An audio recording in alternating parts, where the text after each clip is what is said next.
এক ভাই প্রশ্ন করেছেন যে পিঁপড়া মেরে ফেলা যাবে কি, মেরে ফেললে পাপ হবে কি।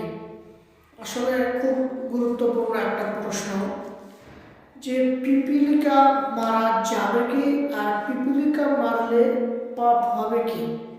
অবশ্যই পাপ হবে ভাই, অবশ্যই পিঁপড়া মারা হারাম, অবশ্যই পিঁপড়া মারা হারাম যদি সে কষ্ট না দেয়, অর্থাৎ ক্ষতি না করে এবং তা মেরে ফেললে পাপ হবে।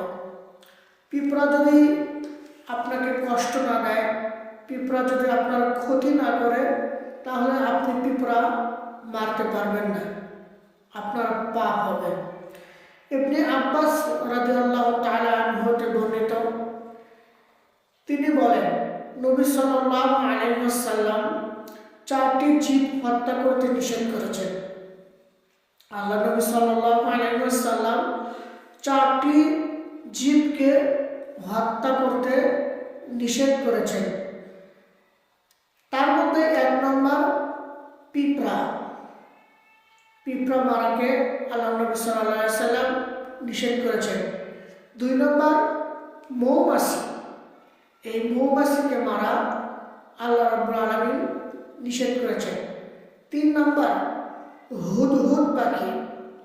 এই পাখি মারা আল্লাহ নবী সাল্লাল্লাহু আলাইহি ওয়াসাল্লাম নিষেধ করেছেন।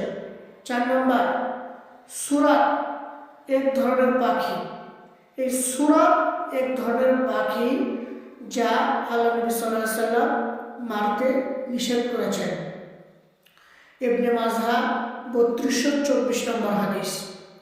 আবার আমি আপনাদেরকে বলি, 4টি জিনিস আল্লাহ নবী সাল্লাল্লাহু আলাইহি ওয়াসাল্লাম হত্যা করাকে নিষেধ করেছেন। 1 নম্বর পিঁপড়া, 2 নম্বর মৌমাছি, 3 নম্বর হুদহুদ পাখি, 4 নম্বর সুরা, এক ধরনের পাখি। এই 4টি প্রাণীকে আল্লাহ রাব্বুল আলামিনের হাবিব মুহাম্মদ সাল্লাল্লাহু আলাইহি ওয়াসাল্লাম মারতে নিষেধ করেছেন। তবে যদি পিঁপড়া মানুষের দেহে বা তার জিনিসপত্র ক্ষতি করে, তাহলে মেরে ফেলা যায়। পিঁপড়া যদি মানুষের দেহে বা জিনিসপত্র যদি ক্ষতি করে, তাহলে এই পিঁপড়া মেরে ফেলা জায়েজ আছে, এই পিঁপড়া মেরে ফেলা যায়।